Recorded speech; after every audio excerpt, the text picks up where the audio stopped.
مدینہ کو واپسی ہوئی. 20 دن کے بعد رسول اللہ صلی اللہ علیہ وسلم نے مدینہ واپسی کی راہ لی. راستے میں آتے جاتے 30 دن لگے. اس طرح رسول اللہ صلی اللہ علیہ وسلم کل 50 دن مدینہ سے باہر رہے. راستے میں لشکر ایک گھاٹی سے گزرا. لوگوں نے وادی کی راہ لی اور رسول اللہ صلی اللہ علیہ وسلم نے گھاٹی کا راستہ اختیار کیا.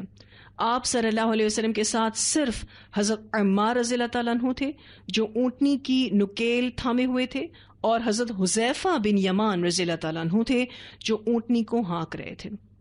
یعنی فرنٹ سے حضرت عمار چلا رہے تھے، اونٹنی کی جو نکیل تھی وہ حضرت عمار پکڑے ہوئے تھے، اور اونٹنی کے پیچھے سے حضرت حذیفہ ہانک رہے تھے.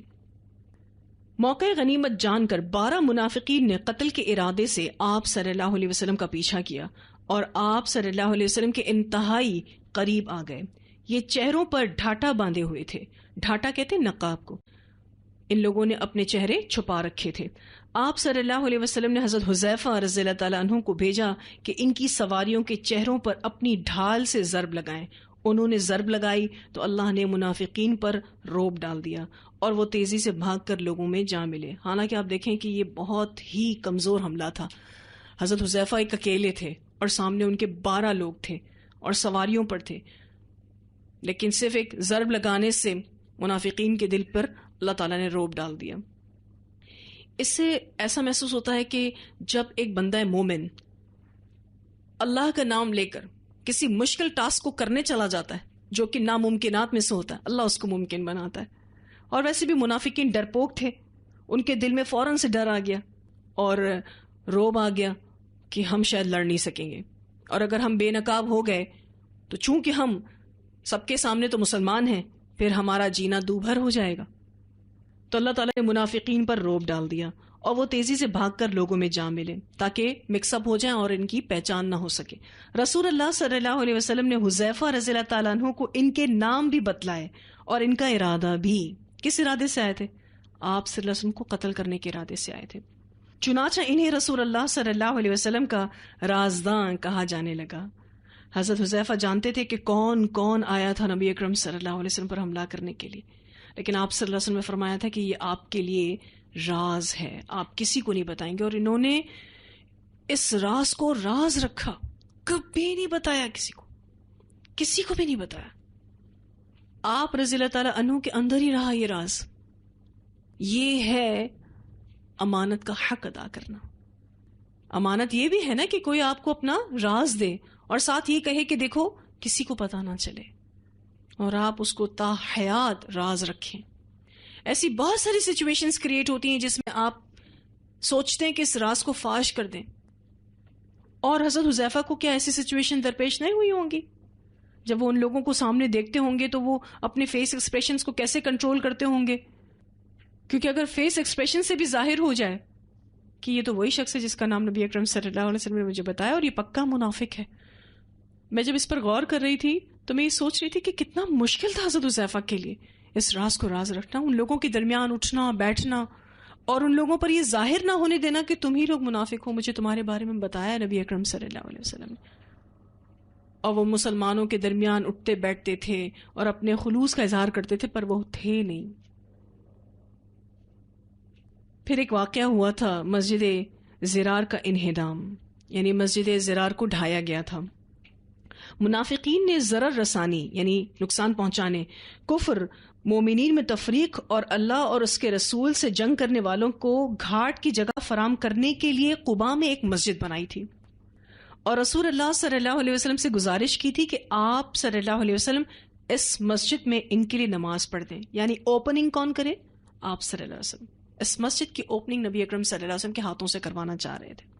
حالانکہ یہ مسجد زرار تھی جس کے مقاصد یہ تھے کہ مسلمانوں کو نقصان پہنچایا جائے، کفر پھیلایا جائے، مومنین میں تفریق ڈالی جائے، اور جو بھی اللہ اور اس کے رسول کے خلاف جنگ کر رہا ہے اس کو ایک ٹھیا مہیا کیا جائے، ایک گھات مہیا کی جائے جہاں سے یہ ساری ایکٹیویٹیز ہوں. کون سی ایکٹیویٹیز؟ اللہ اور اس کے رسول کے خلاف ہونے والی ایکٹیویٹیز. اب اس کا امپریشن اچھا پڑے، چاہتے تھے مسجد زرار بنانے والے منافقین کہ نبی اکرم صلی اللہ علیہ وسلم اس کی اوپننگ کریں. اب یہ آئے تھے نبی اکرم صلی اللہ علیہ وسلم کے پاس اور کہا کہ آپ ایک نماز پڑھا دیں. اس وقت آپ صلی اللہ علیہ وسلم تبوک کے لیے تیار ہو رہے تھے. آپ صلی اللہ علیہ وسلم نے فرمایا کہ ابھی تو ہم سفر پر ہیں، البتہ واپس آئے تو انشاءاللہ. لیکن جب آپ صلی اللہ علیہ وسلم تبوک سے واپسی میں ذی اوان میں اترے اور مدینہ ایک دن یا اس سے بھی کم فاصلے پر رہ گیا تو حضرت جبرائیل علیہ السلام نے نازل ہو کر مسجد کی اصل حقیقت بتائی اور نماز پڑھنے سے منع کیا. چنانچہ رسول اللہ صلی اللہ علیہ وسلم نے آدمی بھیج کر اسے جلا دیا اور مسمار کرا دیا. آج بھی اگر کوئی دینی جگہوں کو لوگوں میں فتنہ برپا کرنے کے لیے استعمال کرتا ہے تو وہ بالکل یہی حیثیت رکھتا ہے جو کہ مسجد زرار کی تھی. آپ اس مسجد زرار کے بارے میں انشاءاللہ سورہ توبہ میں پڑھیں گے، آئے گا اس کا پورا ذکر. نبی اکرم صلی اللہ علیہ وسلم نے فرمایا اس مسجد کو جلا دیا جائے، مسمار کر دیا جائے. یعنی مسجد کو جلا دیا گیا اور اس کو ڈھا دیا گیا، کیونکہ یہ مسجد اچھے مقاصد کے لیے بنی ہی نہیں تھی، برے مقاصد کے لیے بنی تھی. اہل مدینہ کی طرف سے رسول اللہ صلی اللہ علیہ وسلم کا بہت زبردست قسم کا استقبال ہوا. جب مدینہ کے آثار دکھائی پڑنے لگے تو نبی اکرم صلی اللہ علیہ وسلم نے فرمایا یہ رہا توبہ اور یہ رہا احد، یہ وہ پہاڑ ہے جو ہم سے محبت کرتا ہے اور جس سے ہم بھی محبت کرتے ہیں. یہ بخاری کی روایت ہے. جیسے ہی مدینہ میں آپ داخل ہوتے ہیں نا، سب سے نمایاں پہاڑ یہ احد ہے، a huge mountain. اچھا ہے تو ایک ماؤنٹن لیکن لگتا ہے کہ جیسے ماؤنٹن رینج ہے، بہت بڑے رقبے پر پھیلا ہوا ہے، بہت پرومیننٹ ہے. نبی اکرم صلی اللہ علیہ وسلم نے فرمایا یہ احد پہاڑ ہے جو ہم سے محبت کرتا ہے جس سے ہم بھی محبت کرتے ہیں. اس سے کیا پتہ چلتا ہے کہ اللہ تعالیٰ کی یہ جو مخلوق ہے نا، پہاڑ اور دیگر اور بھی مخلوق، وہ اہل ایمان سے محبت کرتی ہیں. جیسے یہ تسبیح کرتی ہے نا، اور ان کی تسبیح کو ہم نہیں سمجھتے، جو بھی ایمان والے ہوتے ہیں نا یہ ان سے محبت کرتی ہیں. اور یہ حدیث اس بات پر دلیل ہے. جب کبھی آپ کا مدینہ جانا ہو اور آپ احد پہاڑ کو دیکھیں تو آپ کو ایک خاص اٹیچمنٹ اس کے ساتھ فیل ہوتی. حالانکہ ایک پہاڑ ہے، دیکھنے میں تو ایک پہاڑ ہے، لیکن باقاعدہ ایسا لگتا ہے کہ یہ اہل ایمان سے محبت رکھتا ہے. خاص اٹیچمنٹ آپ کو فیل ہوتی ہے. جب کبھی مدینہ جانا ہو احد کو ضرور وزٹ کیجیے گا. ادھر لوگوں نے آپ صلی اللہ علیہ وسلم کی آمد کی خبر سنی تو استقبال میں عورتیں اور بچے بچیاں نکل پڑیں جو یہ شعر گنگنا رہی تھیں. طلع البدر علینا من ثنیات الوداع وجب الشکر علینا ما دعا للہ داعی. ہم پر ثنیت الوداع سے 14ویں کا چاند طلوع ہوا، جب تک پکارنے والا اللہ کو پکارے ہم پر شکر واجب ہے. یعنی نبی اکرم صلی اللہ علیہ وسلم واپس آ گئے، بہت خوش تھے سارے مدینہ والے، کیونکہ اتنا بڑا ٹاسک مسلمان سر انجام دے کر آ رہے تھے جس کو کرنا بہت مشکل تھا، اور یہ صحیح سلامت سارے واپس آ رہے تھے جس کی امید نہیں تھی. بہت خوش تھے سب لوگ. آپ صلی اللہ علیہ وسلم تشریف لائے، مسجد میں داخل ہوئے، 2 رکعت نماز پڑھی اور لوگوں کے لیے بیٹھ گئے. اتنا دور کا سفر نبی اکرم صلی اللہ علیہ وسلم طے کر کر آئے تھے، لیکن پھر بھی لوگوں سے ملنے بیٹھ گئے. آپ دیکھیں آپ صلی اللہ علیہ وسلم کو اسوہ حسنہ. سبحان اللہ. ہمیں کسی سفر سے واپس آ کر کلاس میں آنا پڑے تو ہم کہتے ہیں یہ بھی کوئی بات ہوئی، کیا ہم آرام نہ کریں، ہم اپنے گھر والوں سے نہ ملیں، یا پھر ہمیں فی سبیل اللہ کہیں نکلنا پڑ جائے، یا گھر ہی کا کوئی کام کرنا پڑ جائے.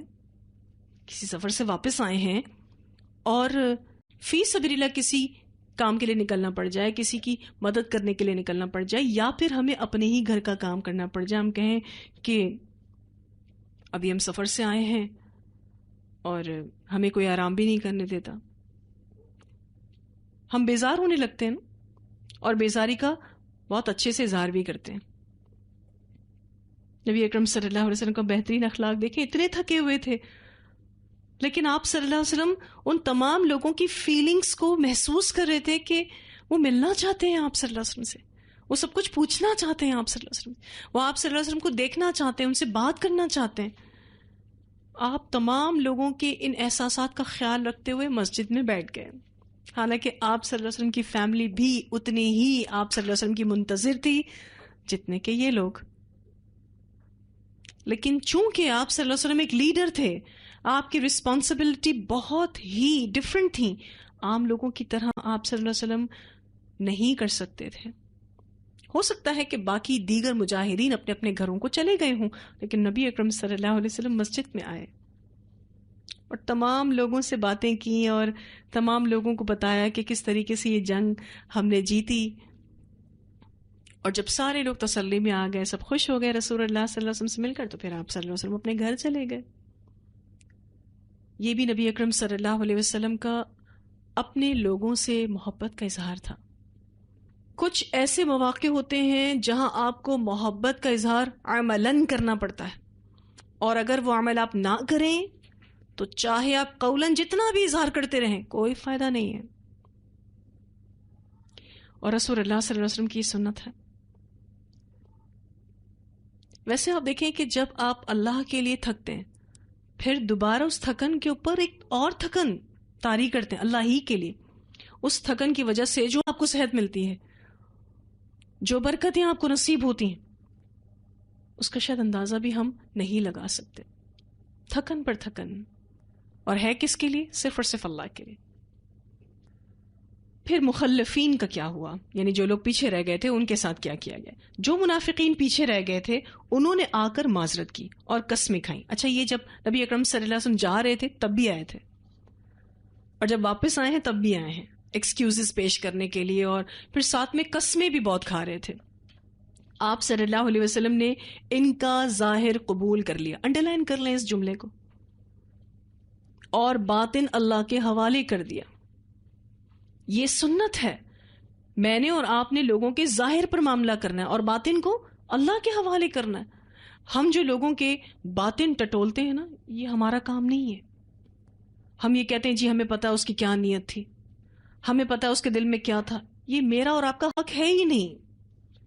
سنت یہ ہے کہ آپ لوگوں کے ظاہر پر معاملہ کریں اور باطن کو اللہ کے حوالے کریں.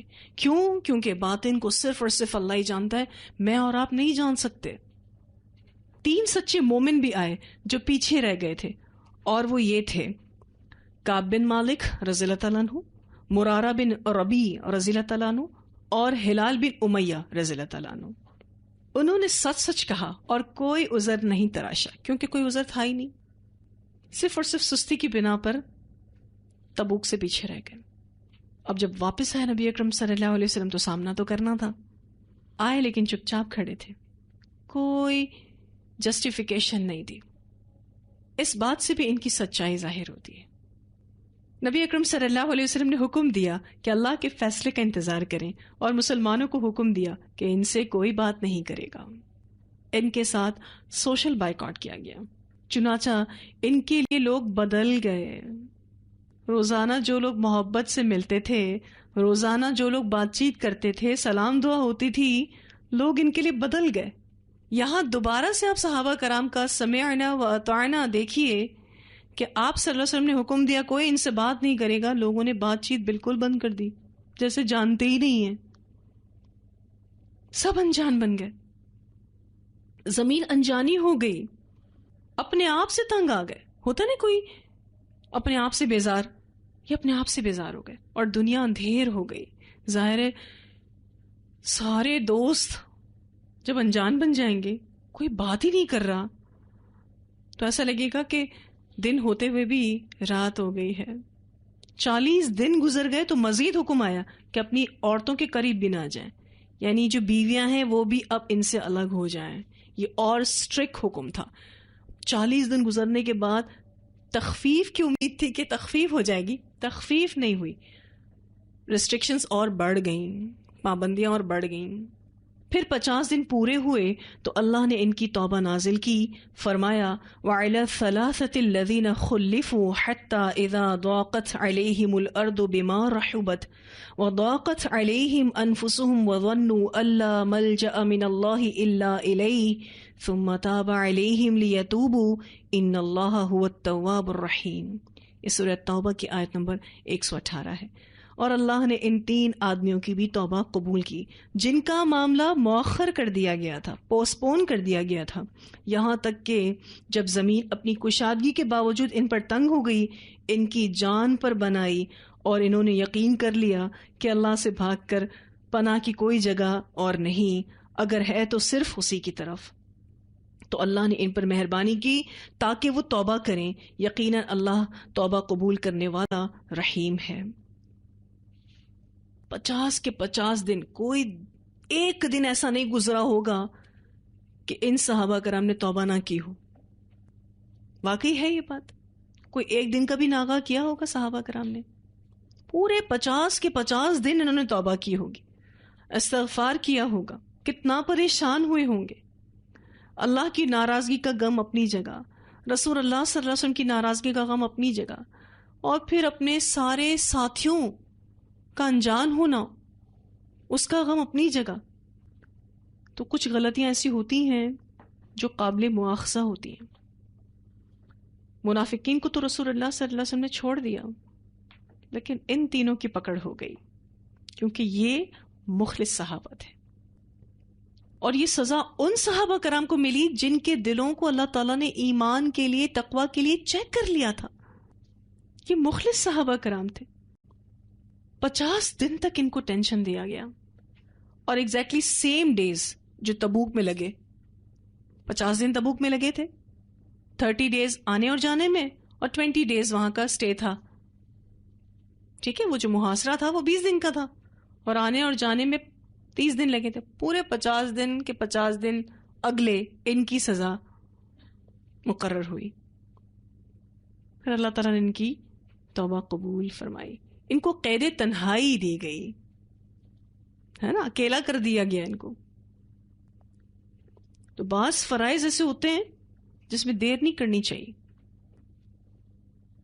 کیونکہ اگر دیر کی گئی تو اس کے برے نتائج نکل سکتے ہیں، بہت سخت سزا مل سکتی ہے۔ تبوک میں جانا کمپلسری تھا ہر کسی کے لیے، الا یہ کہ کسی کے ساتھ عذر ہو۔ اب ان کے ساتھ کوئی عذر نہیں تھا، یہ نہیں آئے تو پنش بھی ایسی ہی ملی۔ ان کے ساتھ سوشل بائیکاٹ کیا گیا۔ اس سے مسلمانوں اور پیچھے رہ جانے والوں میں خوشی کی لہر دوڑ گئی۔ جب توبہ قبول ہو گئی تو سب خوش ہو گئے۔ کیوں؟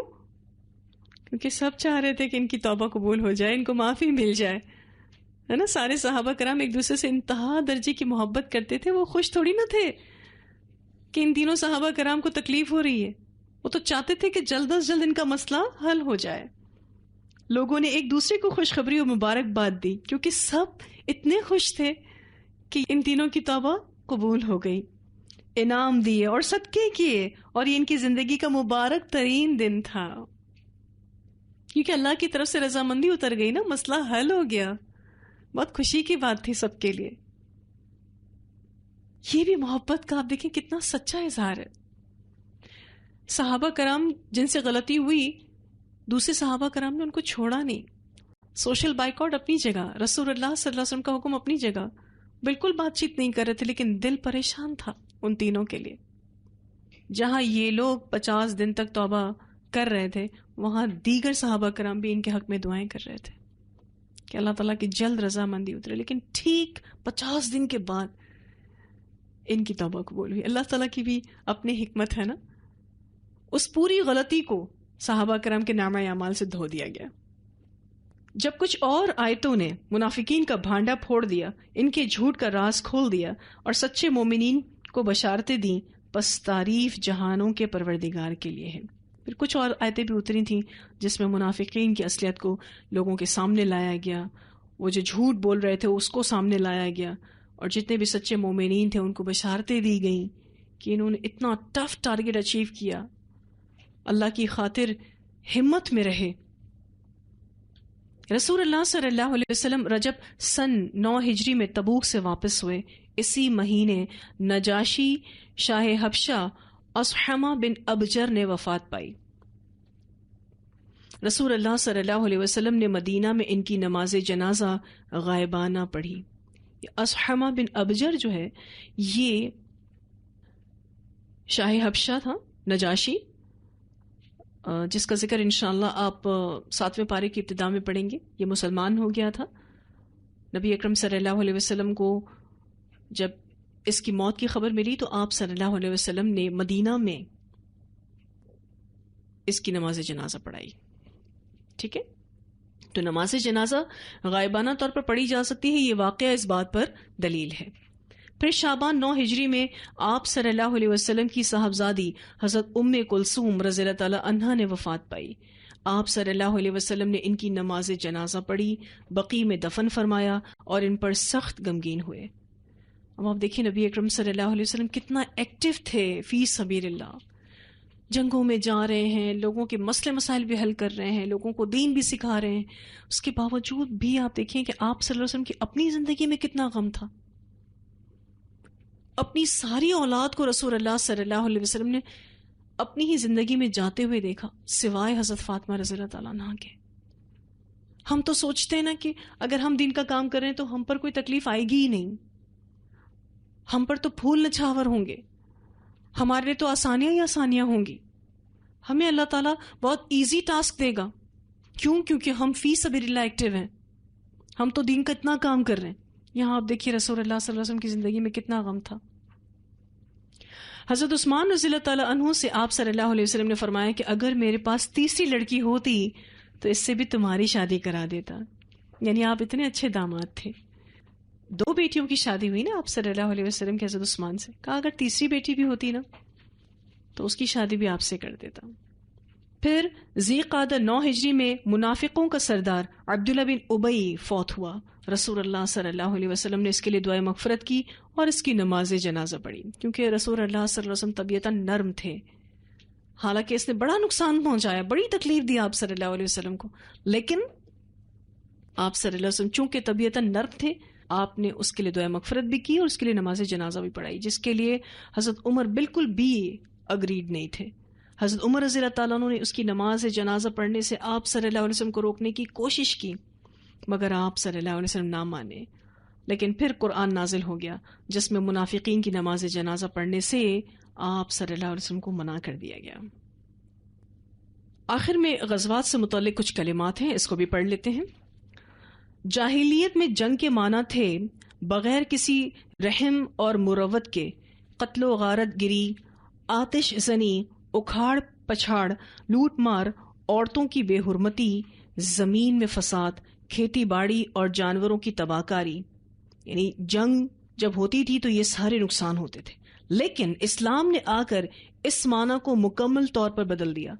چنانچہ اس نے جنگ کو مظلومین کی مدد، ظالموں کی سرکوبی، زمین پر امن و امان پھیلانے، عدل قائم کرنے، کمزوروں کو طاقتوروں کے چنگل سے چھڑانے، بندوں کو بندوں کی عبادت سے نکال کر اللہ کی عبادت کی طرف لگانے اور ادیان کے ظلم سے اسلام کے عدل کی طرف لانے کا ذریعہ بنا دیا. جب اسلام آیا تو اس نے جنگ کے یہ مقاصد بتائے. عربوں کی عادت نہ تھی کہ کسی کے سامنے سر جھکائیں، خواہ جنگ جتنی بھی طول پکڑے اور قیمت جتنی بھی زبردست چکانی پڑے. چنانچہ بنو بکر اور بنو تغلب کے درمیان جنگ بسوس 40 سال تک چلتی رہی. یہ 2 فیملیز تھی جن کے درمیان ایک جنگ تھی جس کا نام جنگ بسوس تھا. 40 سال تک چلتی رہی اور فریقین کے کوئی 70,000 آدمی مارے گئے، مگر کسی نے دوسرے کے سامنے سر نہ جھکایا. ہار کسی نے نہیں مانی. اوس اور خزرج کی لڑائی 100 سال سے زیادہ چلی، مگر کسی نے بھی ایک دوسرے کے سامنے سر نہ جھکایا. یہ اسلام سے پہلے عرب کی عادت تھی، جنگ جاری رکھنا اور دشمن کے سامنے سر نہ جھکانا. پھر رسول اللہ صلی اللہ علیہ وسلم اسلام لے کر آئے تو عرب نے آپ کا بھی اسی اسلوب سے سامنا کیا اور آپ کو بھی میدان جنگ تک گھسیٹ لائے، لیکن آپ صلی اللہ علیہ وسلم نے ایک دوسرے ہی اسلوب سے ان کا سامنا کیا جو نہایت حکیمانہ تھا، یہاں تک کہ ان کا ملک فتح کرنے سے پہلے ان کے دل جیت لیے. آپ صلی اللہ علیہ وسلم کے غزوات میں کام آنے والوں کی تعداد اور ان غزوات کے نتائج کا تقابل جب جاہلیت میں پیش آنے والی جنگوں کے نتائج سے کیا جائے تو عجیب و غریب بات سامنے آتی ہے. آپ صلی اللہ علیہ وسلم کے غزوات اور جنگوں میں قتل ہونے والے سارے مسلمان، مشرکین اور یہود و نصارہ کی تعداد مجموعی طور پر کم و بیش 1000 بنتی ہے، اور ان غزوات میں جو مدت صرف ہوئی وہ 8 سال سے زیادہ نہیں، مگر اتنے تھوڑے عرصے میں اور اتنا معمولی سا خون بہا کر آپ صلی اللہ علیہ وسلم نے تقریباً پورے جزیرہ عرب کو اپنا تابع فرما بنا لیا، اور اس کے اطراف اور اکناف میں امن و امان کا دور دورہ ہو گیا۔ اطراف اور اکناف کہتے ہیں سمتیں اور طرفیں، ٹھیک ہے؟ کیا آپ سمجھتے ہیں کہ یہ تلوار کی قوت سے ممکن ہے؟ بالخصوص ان لوگوں کے لیے جو معمولی بات پر نہ ختم ہونے والی جنگ چھیڑ دیتے تھے اور ہزاروں پر ہزار قربان کر جاتے تھے، مگر یہ سوچ بھی نہیں سکتے تھے کہ سر جھکائیں گے۔ ہرگز نہیں، یہ دین تلوار کے زور سے نہیں پھیلا، بلکہ آپ صلی اللہ علیہ وسلم نے جو کچھ پیش فرمایا وہ نبوت اور رحمت تھی، رسالت اور حکمت تھی، دعوت اور معجزہ تھا، اور اللہ کا فضل اور اس کی خاص نعمت تھی۔ آج اگر کوئی یہ الزام لگاتا ہے کہ اسلام تلوار کے زور پر پھیلا ہے تو وہ تاریخ پر غور کر لے، تو اس کو اپنے دعوے میں سوائے شکست کے اور کچھ نہیں ملے گا۔ اسلام تو رسول اللہ صلی اللہ علیہ وسلم کے اخلاق سے پھیلا، اللہ کی کتاب قرآن کی دعوت اور تبلیغ سے پھیلا۔